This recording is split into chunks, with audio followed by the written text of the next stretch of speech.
Bueno, entonces, un segundito.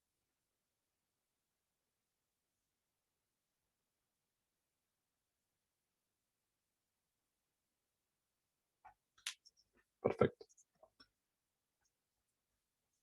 Bueno, entonces, la clase pasada estuvimos viendo, analizando cuál era la fuerza que sentía una espirita, espirita rectangular, ¿se acuerdan? En presencia de un campo magnético.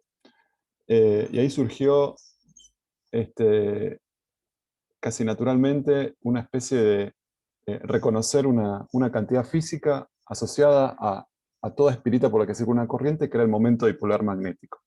¿Se acuerdan? Que tenía que ver con la intensidad que circulaba por la espira, por el área, y era un vector que tenía, eso era la intensidad de un vector que tenía la dirección de la normal al plano de la espira, ¿no? Ese es un vector que caracterizaba muchísimo el sistema porque me permitía expresar el comportamiento de esa espirita cuando estaba en presencia de un campo externo, ¿se acuerdan? Si el campo externo era uniforme, no había fuerza neta sobre el centro de masa de la espira, pero sí un torque que trataba de alinear el momento dipolar magnético con el campo externo. Si el campo no era uniforme, como vimos hacia los ejemplos que vimos, permítame apoyarme en, eh, no, eso lo tengo acá. Si el campo, ¿se acuerdan? Si el campo no era uniforme, por ejemplo, el campo generado por esta espirita sobre esta otra, que es la que estoy analizando, el campo aquí no es uniforme y tenía una fuerza neta que también habíamos interpretado en términos de fuerzas atractivas entre estos dos dipolitos cuando estaban paralelos, alineados y paralelos, y alineados y antiparalelos, nos dimos cuenta que era una fuerza repulsiva. ¿Saben? Eso lo vimos la vez pasada. Y después calculamos, bueno, después lo que hicimos fue reconocer esta propiedad integral capturada por ley de Ampère para el campo magnético. Nos dimos cuenta que funcionaba una ecuación que ligaba la circulación del campo magnético alrededor de un circuito matemático con las corrientes concatenadas, y usamos esa expresión junto con argumentos de simetría para ver cómo era el campo generado por un hilo rectilíneo infinito. ¿Se acuerdan? Y el campo solamente, por razones de simetría, solamente podía tener componentes, este, en phi, en el ángulo polar, y depender de ρ, y eso lo calculamos la vez pasada. Y en definitiva, bueno, lo que estoy mostrando acá son distintas configuraciones de corriente, porque vimos que las corrientes eran fuentes de campo magnético, y lo que vemos acá es que distintas configuraciones de corrientes, alrededor de una espira, un cable, y muchas espiritas que conformaban una bobina, un solenoide, eh, daban lugar a estos campos que aparecen acá graficados a través de las líneas de campo magnético, ¿no? Y una constante que vemos siempre es que los campos parecen enrollarse, o sea, los campos que se generan parecen enrollarse en las corrientes que los generan, ¿no? Si ustedes se fijan, eso es lo que sucede aquí. Esta es la corriente y el campo resultante se enrolla. En el caso de la espira, calculamos explícitamente cuánto vale el campo sobre el eje, pero fuera del eje tiene esta pinta, son líneas de campo siempre cerradas, acuérdense, y nuevamente parecen enrollarse siempre en las corrientes, lo mismo en el solenoide. ¿Sí? Entonces es una característica de cómo funcionan las corrientes como fuente de los campos. Los campos que generan se enrollan en esas corrientes. Queda una cosa por ver, que es la siguiente. También fuentes de campos magnéticos son materiales magnéticos, son los imanes. ¿Está bien?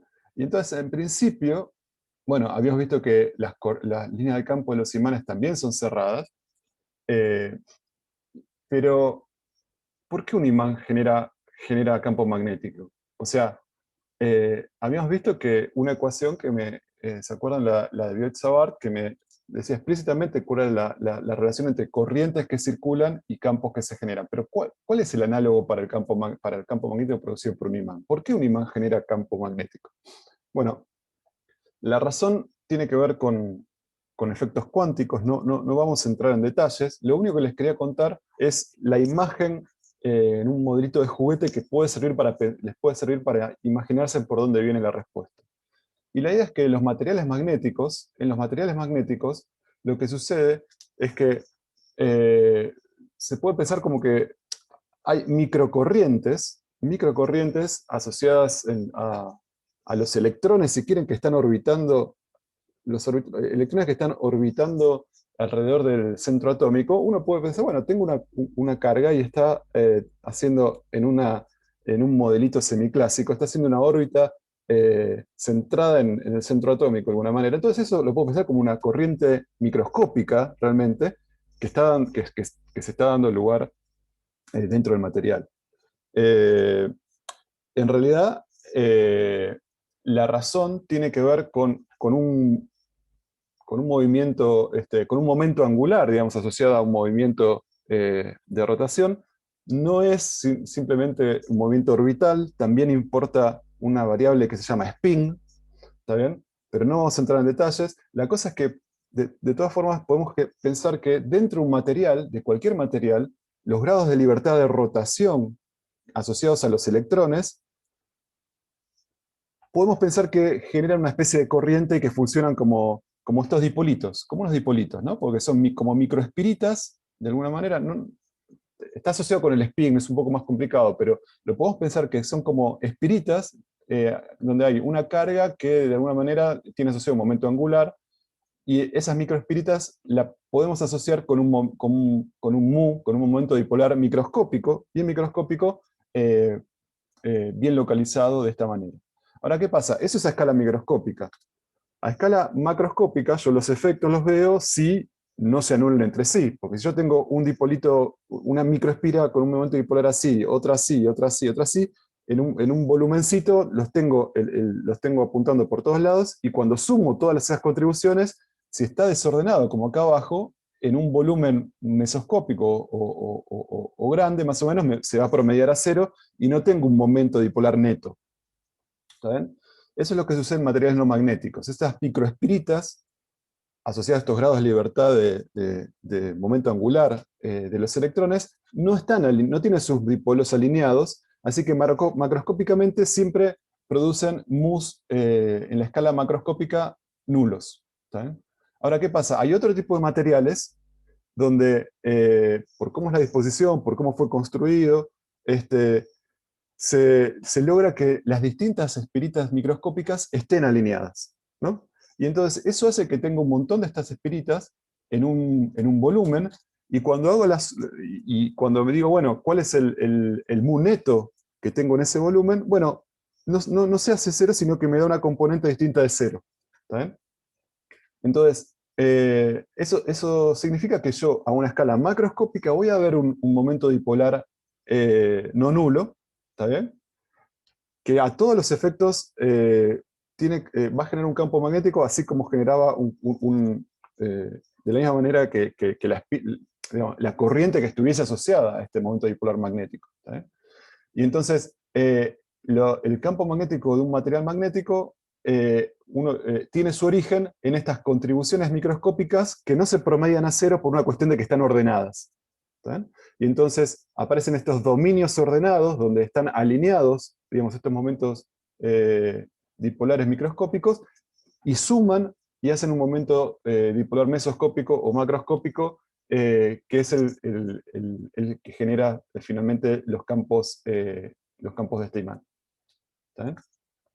Entonces, en definitiva, también son corrientes lo que originan los campos magnéticos de imanes, solo que son estas corrientes, microcorrientes, que sobreviven a un promediado cuando voy de la escala microscópica a la macroscópica.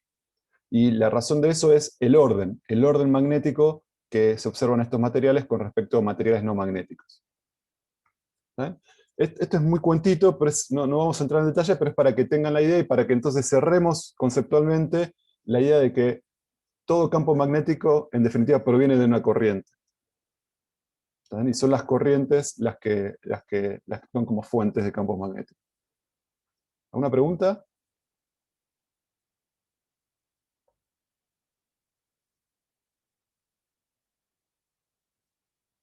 ¿Están ahí?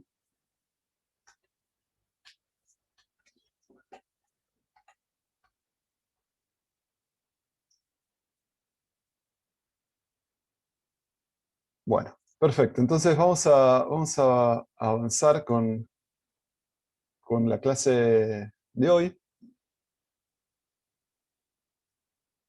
Mm, No estaría respondiendo esto, un segundito. Voy a...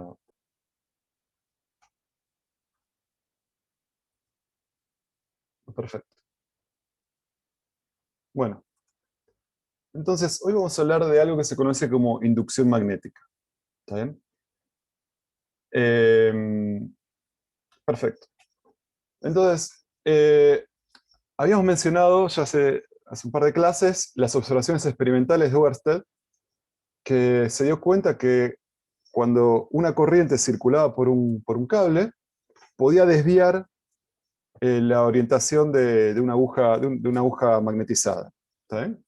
Entonces eso vinculaba de alguna manera el mundo hasta ese momento conceptualmente asociado a los campos eléctricos, porque eran cargas en movimiento por un conductor, tenía que ver con la ley de Ohm, campos eléctricos adentro, etcétera, con el mundo magnético, ¿está bien? Con la orientación de una brújula magnetizada.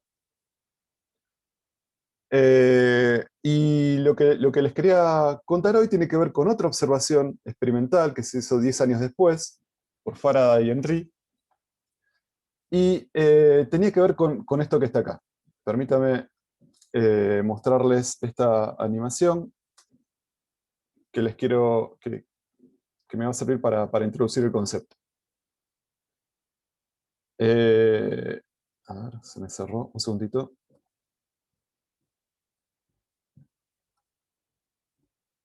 Ahí va.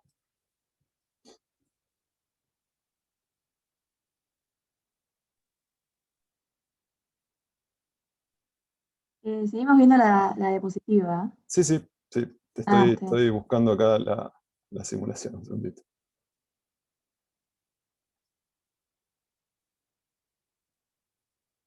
Eh,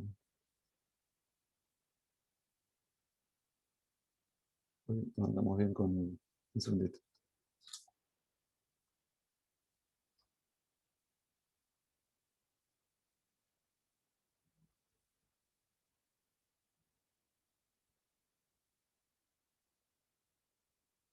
Se me cerró Bueno, ahí va.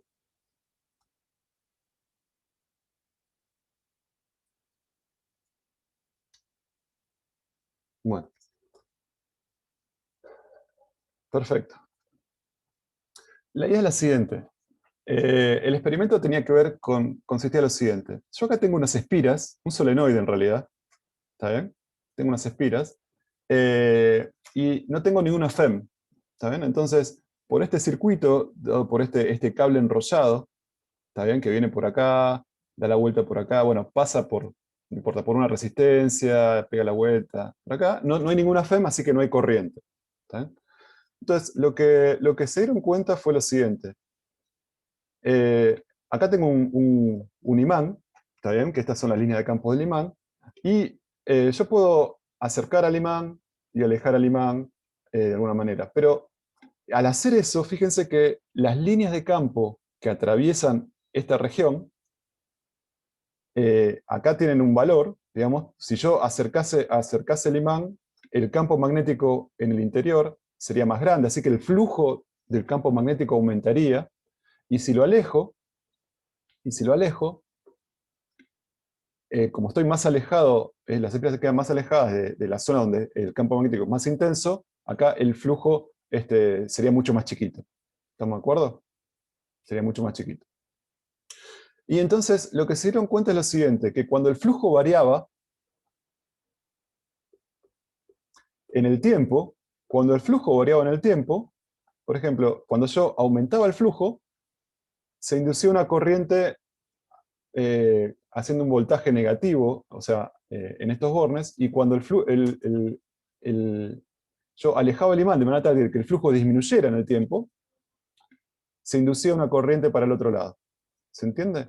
Entonces, de alguna manera el campo magnético estaba como haciendo aparecer una corriente que circulaba para acá con alguna característica que vamos a ver. Y en realidad el campo magnético en sí mismo no, porque en una situación estacionaria no había corriente medida, pero variaciones del campo magnético, o sea, cuando el flujo concatenado variaba en el tiempo, eh, ahí era donde se observaba una corriente que circulaba por este circuito. Esta fue la observación entonces súper interesante, porque nuevamente vinculan estos dos campos, los fenómenos magnéticos con los fenómenos eléctricos. ¿Está bien? Cosa que ya se venía insinuando acá en 1820, este es otro vínculo explícito entre los dos, que ahora vamos a analizar, y que dicen, bueno, hasta ahora nosotros estudiamos en la primera parte electrostática, en la segunda magnetostática, pero esos dos campos son campos bastante relacionados, ¿no? Son bastante relacionados, como vamos a ver, porque parecería ser que eh, el campo eléctrico mueve corrientes y esas corrientes generan campos magnéticos, y ahora estamos viendo que campos magnéticos que generan flujos magnéticos variables en el tiempo pueden mover cargas. Entonces, quizás son dos cosas más similares. En lugar de pensar en electricidad por un lado y magnetismo por otro, yo debería pensar en un marco conceptual llamado electromagnetismo y entender cómo funcionan las dos cosas a la vez. Entonces vamos a avanzar para tratar de entender cuantitativamente esto que está acá. Bueno, entonces acá nuevamente, corrientes son fuentes de B y B ahora crean corrientes. Entonces esta es explícitamente estamos diciendo que, bueno, que quizás hay una relación más profunda entre campos B y E de lo que sospechábamos hasta ahora. Entonces, para entender este fenómeno que les acabo de mostrar, vamos a recordar algunos conceptos. Bueno, ya les anticipo que lo que va a ser importante acá es el flujo de línea de campo magnético que atraviesan estas espiras, por ejemplo. Entonces, el concepto de flujo, esto ya lo vemos, pero si yo tengo cualquier campo y cualquier superficie, puedo calcular el flujo de ese campo vectorial sobre la superficie. Entonces, si el campo vectorial es el campo magnético, será el flujo del campo magnético. Pero cualquier campo vectorial puede ser pasible, uno puede calcular el flujo a través de una superficie. Entonces, ¿se acuerdan? El flujo del campo magnético sobre cualquier superficie, sobre una superficie S, tiene que ver con esto que está acá. Sumar sobre la superficie cuánto valen las proyecciones sobre la normal, todas las proyecciones sobre la normal, ese es el flujo, ¿no? Ya lo vimos varias veces, esta cantidad. ¿Está bien? Bueno. Perfecto.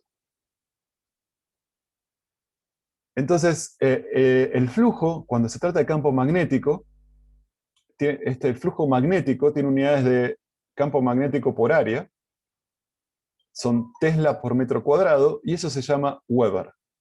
Weber es una unidad de flujo magnético. Perfecto. Entonces, para empezar a entender lo que estaba pasando en este fenómeno, lo que tenemos que ver es que, bueno, parecería que, por alguna razón, hay cargas que se empiezan a mover por acá. ¿Está bien? Y si las cargas son cargas, y si se empieza a mover es porque hay alguna fuerza externa que hace trabajo sobre ella, ¿no? Un trabajo que se convierte en energía cinética. La ley de, bueno, eso, un trabajo que se convierte en energía cinética de las cargas. Después hay disipación y todo lo que vimos, ¿no? Pero necesita una fuerza que haga trabajo.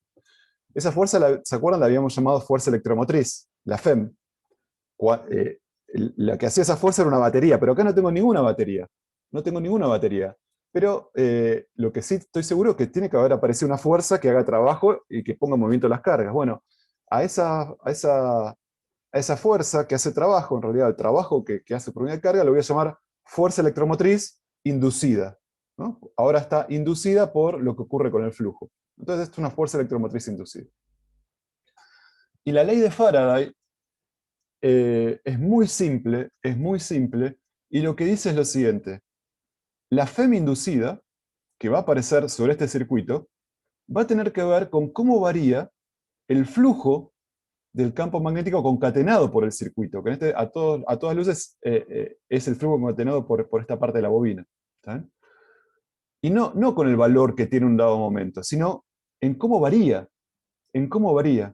¿Se acuerdan? Porque si yo dejaba el imán quieto, había un flujo de líneas de campo que atravesaba esta bobina, pero que no cambiaba en el tiempo y no tenía ninguna FEM. Y solo veía FEMs cuando había una variación del flujo magnético. Y de hecho, si variaba lentamente, fíjense la agujita de arriba, cambia, pero muy lentamente. Si la variación es lenta, cambia muy lentamente. Y fíjense qué pasa con variaciones bruscas. O sea, las variaciones bruscas son las que generan más FEM. Y por lo tanto, lo que aparece acá no es el campo, si es grande o chico, sino si la variación en el tiempo es grande. ¿Está? Si la velocidad con la que varía es grande. ¿Está? Y acá, bueno, hay un signo que lo vamos a entender en un ratito. ¿Está? Esta es la ley que vincula la FEM que aparece con cómo cambia el campo magnético concatenado, el flujo en campo magnético por el circuito. ¿Está? Y se llama ley de Faraday. ¿Vamos? ¿Está bien? Bueno. Y lo que vemos es que la ley de Faraday dice que la FEM inducida es proporcional a la tasa de variación en el tiempo del flujo magnético, en este caso concatenado por las espiras. ¿Sí? Ese flujo magnético sobre la bobina, en realidad es el flujo sobre una espira multiplicado por n, que es el número de espiras que tengo acá, ¿no? Ese es el flujo total. Es lo mismo. Es como que yo tengo muchas espiras una al lado de otra. Bueno, es el flujo de una espira multiplicado por la cantidad de espiras. Ese es el flujo total. Perfecto. Ahora, entonces, la ley de Faraday lo que dice es, toda vez que yo tengo en una región de espacio flujo magnético que varíe en el tiempo, va a aparecer una FEM. ¿Está bien? ¿Estamos de acuerdo con eso? ¿Mueven la cabeza? ¿Movieron la cabeza? Sí. Perfecto. Bueno, entonces, ahora, fíjense que esto puede ser función del tiempo por varias razones. ¿Está bien? Puede ser que el campo sea el que cambie con el tiempo. Entonces, como esto depende del tiempo, toda esta cuenta depende del tiempo. Entonces, estoy en una región del espacio donde por alguna razón el flujo cambió con el tiempo. Esto sucede acá, ¿no? El campo en esta región cambia en el tiempo porque, bueno, yo estoy moviendo la fuente. El B cambia en el tiempo. Las superficies siguen siendo iguales y la relación entre campo y superficie, la orientación relativa sigue siendo iguales. Pero en otras situaciones también puede ser que el campo, supóngase, se mantiene constante. El campo es constante. Y lo que sucede es que yo muevo la espira. Yo muevo la espira y me voy a una región donde el campo es distinto. O sea, el campo es constante pero no uniforme, ¿no?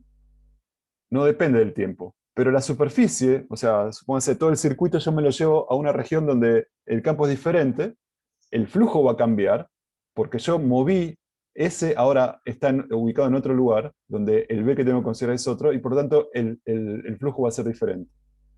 Entonces, en este caso, dentro de la integral, el B que yo tengo que considerar va a cambiar porque lo voy a estar evaluando en otros puntos, que es donde me llevé la espira, donde estoy moviendo la espira. ¿Eh?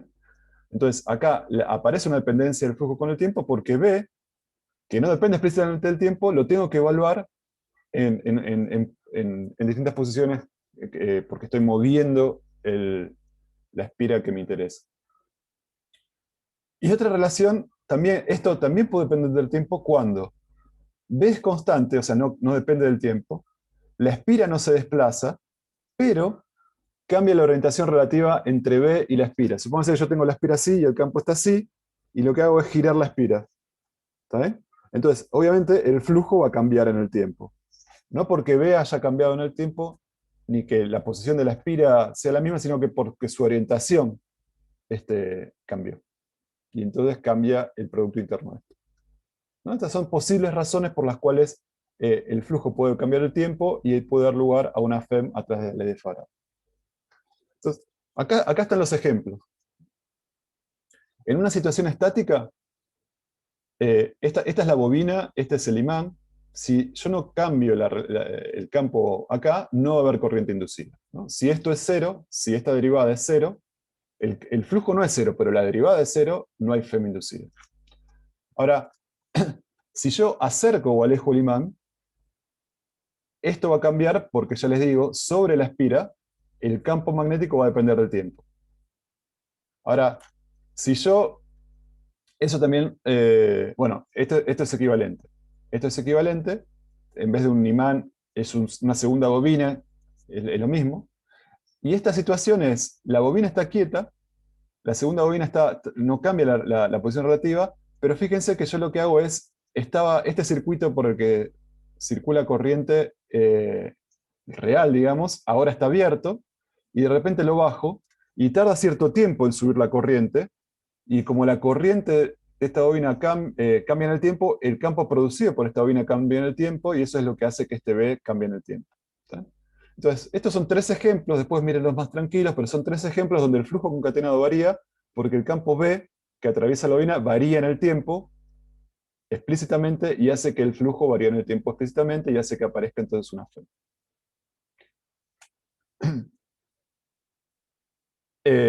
Ahora, imagínense lo siguiente, yo tengo el imán quieto, y muevo la bobina.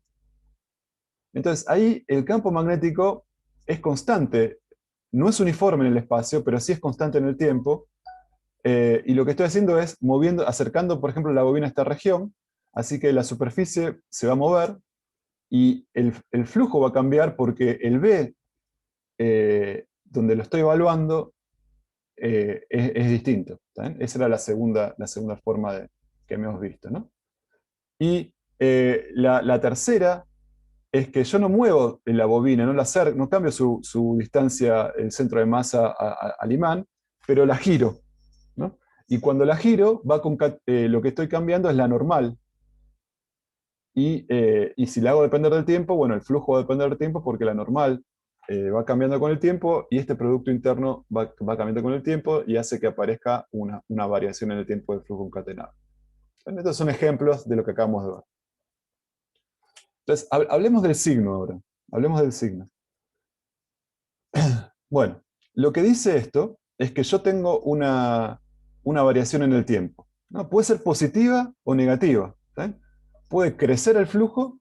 Por ejemplo, si yo bueno, puede crecer puede el flujo crecer o decrecer. ¿Sí?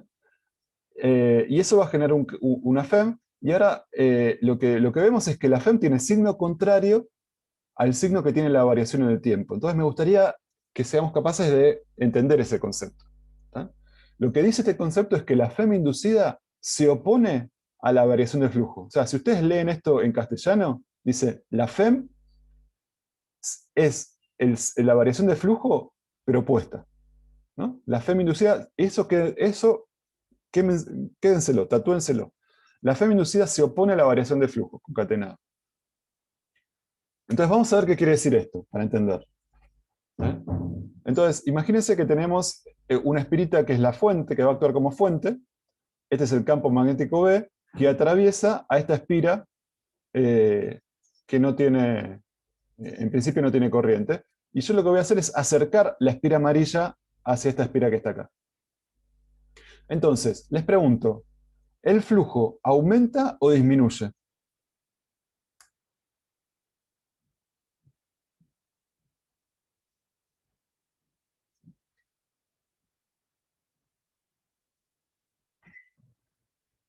Cuando la espira amarilla se mueve hacia la derecha, ¿el flujo que atraviesa la espirita esta, aumenta o disminuye? Aumenta.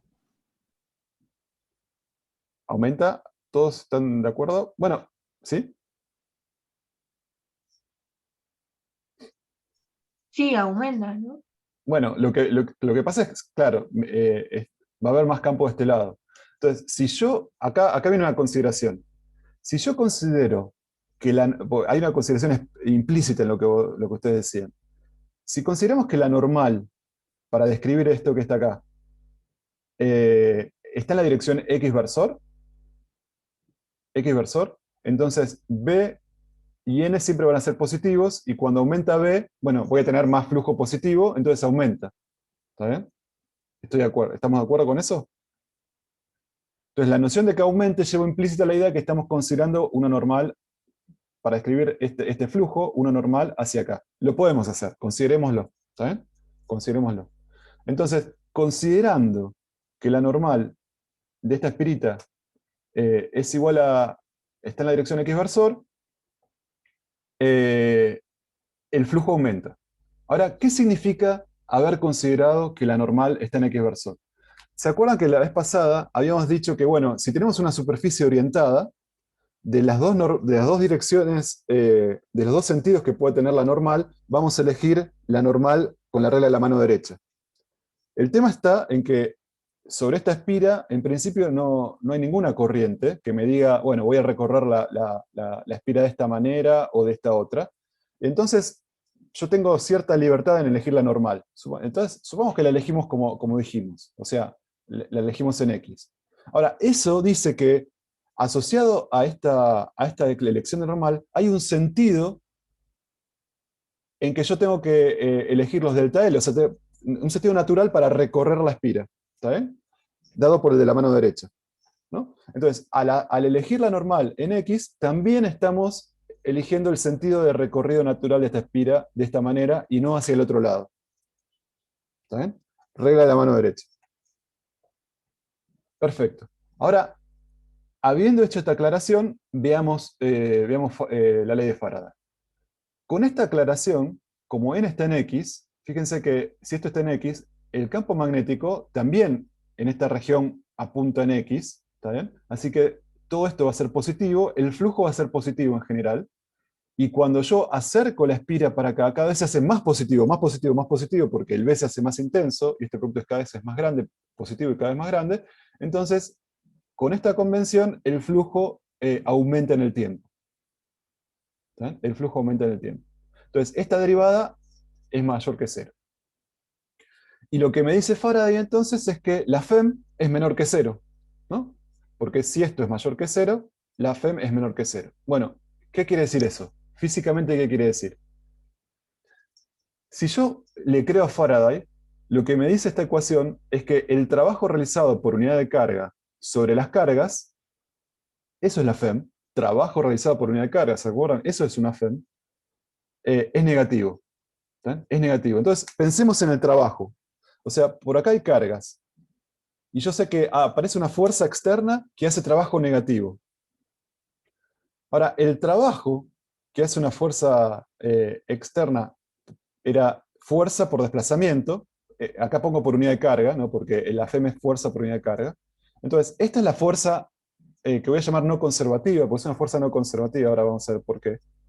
Eh, Pero esta es la definición de trabajo por unidad de carga, ¿no?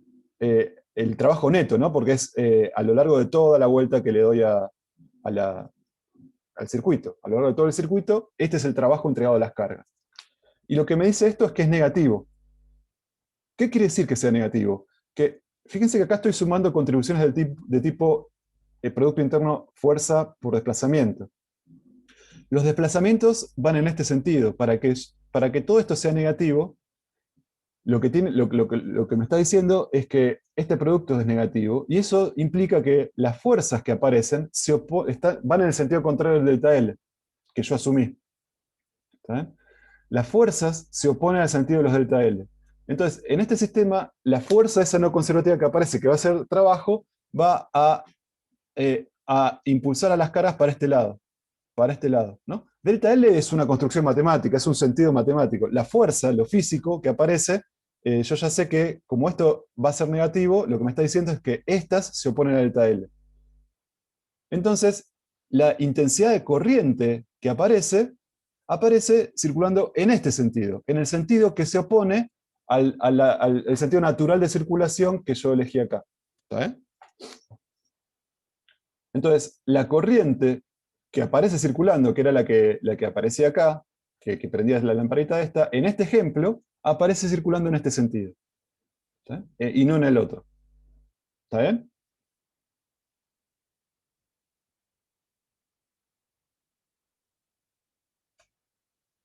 ¿Está bien esto? Sigan. Bueno, perfecto. Entonces, esa es la física. Esa es la física. Ahora, lo que les propongo es pensar lo siguiente. Bueno, ustedes me dicen, bueno, pero ¿qué piolas? Vos elegiste la normal en X. ¿Qué hubiera pasado si la hubiéramos elegido en menos X? Seguramente que se están preguntando eso en estos momentos. Entonces, ¿qué pasaría si hubiéramos elegido la normal en el otro sentido? ¿Eh? Entonces vamos a hacer de vuelta el mismo razonamiento, a ver qué da. Entonces, consideremos que la normal está apuntando ahora en menos X. O sea, yo puedo hacer esto porque no, ¿está bien? Porque no hay corrientes acá circulando. A priori podría haber elegido cualquier sentido.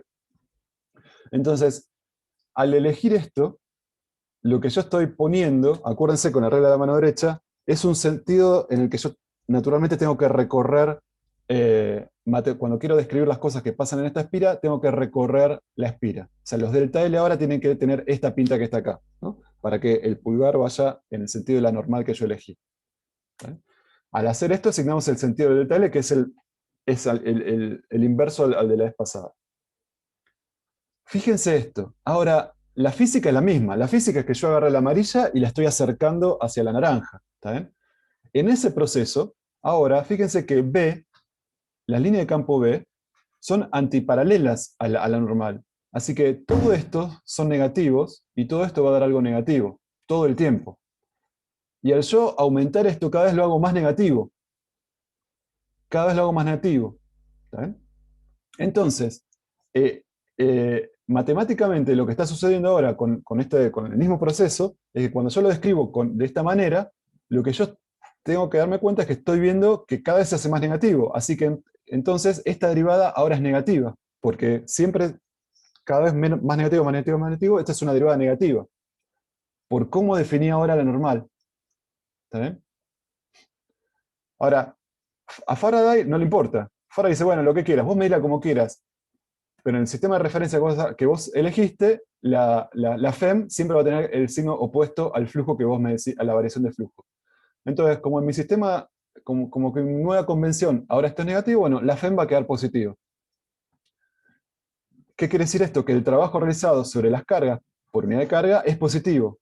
Así que la FEM, todo esto que está acá, que es el trabajo realizado por unidad de carga a lo largo de todo el circuito, este simbolito es que tengo que sumar todo esto a lo largo de todo el circuito cerrado, es positivo. ¿Está bien? Ahora. ¿Y qué quiere decir esto? Es que con esta convención las fuerzas están, los delta L quedaron en el mismo sentido que las fuerzas. ¿Está bien? Ahora. ¿Está bien? Así que las fuerzas van en el mismo sentido de los delta L que aparecen ahora. ¿Está bien? Así que nuevamente esto da la misma intensidad de corriente, ¿no? Porque la física tiene que ser la misma. No importa eh, qué convención elegí yo para empezar el cálculo fijando el n para un lado o el n para el otro, ¿no? Así que eso está bien. ¿Estamos de acuerdo con esto?